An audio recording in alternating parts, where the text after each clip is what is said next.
ჩვეულებრივი სპეცოპერაცია მოუწყვეს სტუდენტ გოგონას. სპეცოპერაცია 23 წლის სტუდენტი გოგონას დასაკავებლად გურიაში მოაწყეს.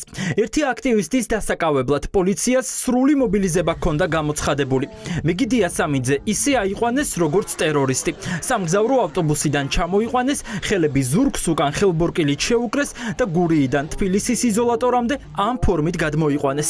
გატაცებიდან 9 საათის განმავლობაში სტუდენტის ადგილსამყოფელი უცნობი იყო. მთელი ამ ხნის განმავლობაში, როცა ლანჩხუთიდან თბილისში მოყავდათ, როგორც ვიცი, უკან ჰქონდა ბორკილებით ხელები შეკრული და ესე მოყავდათ, ტკიოდა თუ არ ტკიოდა, ამაზე დიდი ყურადღება არ გაუმახვილებიათ. მეგი იმას ამბობდა, რომ მისი დაკავების დროს ალბათ სადღაც 10 მანქანა და 30-მდე, ან უფრო მეტი პოლიციელი იყო ჩასული. 23 წლის სტუდენტი გოგონა კახი კალაძის საარჩევნო ბანერის დასვრის გამო დააკავეს და საჩივარიც შინაგან საქმეთა სამინისტროში პარტია ქართულმა ოცნებამ შეიტანა.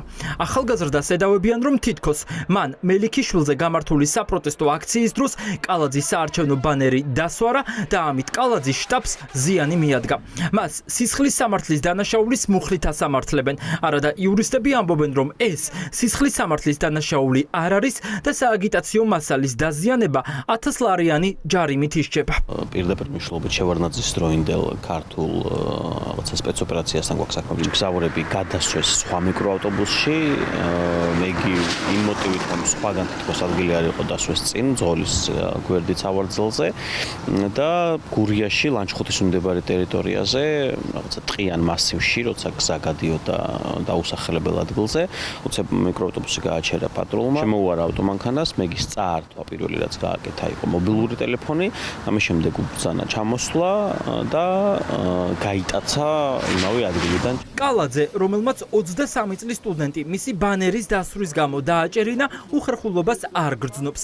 ის ამბობს, რომ მეგი დიასამიძემ რაც მოხდა, საკუთარ თავს უნდა დააბრალოს. რატომ გაიმეთა ახალგაზრდა ქალი 23 წლის სტუდენტი ციხეში, იმიტომ რომ წარწერა გააკეთა. ბანერის დაზიანება სისხლის სამართლის დანაშაულია, ბატონ გახა. არსებობს კანონი, რომელიც აუცილებლად აღსრულდება ზოგადად.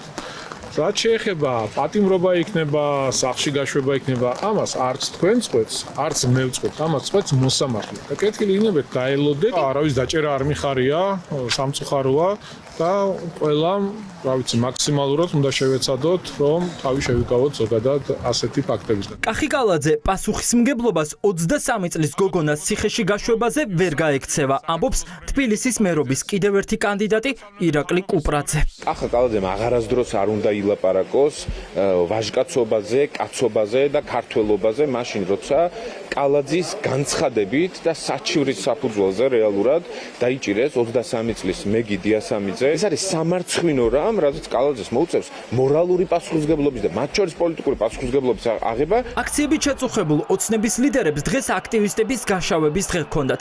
ყველა ფორმით და საშუალებით ცდილობდნენ იმ ხალხის შეურაცხყოფას, ვინც წლებია ოცნების რუსული მმართველობის წინააღმდეგ იბრძვის. ერთი პირი არის ნაცი აქტივისტი ტიტუშკა, საშელთან დაკავშირებით გადაწყვეტილებას იღებს სასამართლო და ყველა უცხოელ აგენტს, ყველა გარედან დაფინანსებულ აქტივისტს, ყველა ტიტუშკას, რომელიც იყო მისული ჩვენ შტაბთან, მათ შორის ესენი არიან ნაცები, ნაცი არის მკვლელი, ნაცი არის ბნელი, ჩვენ საარჩევნო შტაბთან იგინებოდნენ, ბილდს სიტყვაობდნენ, უბინძურესი სიტყვებით საუბრობდნენ, ქალიან კაციან. ბანერი, რომლის დასვრასაც სამოქალაქო აქტივისტს ედავებიან, კალაძეს სავარაუდოდ უკანონოდ აქვს გადმოფენილი. იმისთვის, რომ მერობის კანდიდატს ეს ბანერი შენობის ფასადიდან გადმოეფინა, მუნიციპალური სამსახურის თანხმობა იყო საჭირო, თუმცა კალაძე ამტკიცებს, რომ ეს ასე არ არის. მერს დღეს კანონი საკრებულოს წევრებმა შეახსენეს. არც იციან და არც აინტერესებთ, რომ ქალაქის ისტორიულ ნაწილში, როდესაც კონსტრუქციის განთავსება ხდება შენობაზე, რა მიზნებითაც არ უნდა ხდებოდეს. ეს ამას ესაჭიროება შესაბამისი ნებართვა, რომელიც არა აქვს ატვირთული თბილისის მერიას და ეს აჩვენებს ძალიან ზერელე დამოკიდებულებას კანონთან მიმართებაში. ზაჰესის იზოლატორში შესახლებული სტუდენტი გოგონა ამ დრომდე ბრალის ოფიციალურ წარდგენას ელოდება. ახლა საინტერესოა, რას გადაწყვეტს მოსამართლე, დააჯარიმებენ მეგი დიასამიძეს თუ გაუშვებენ რამდენიმე წლიან პატიმრობაში.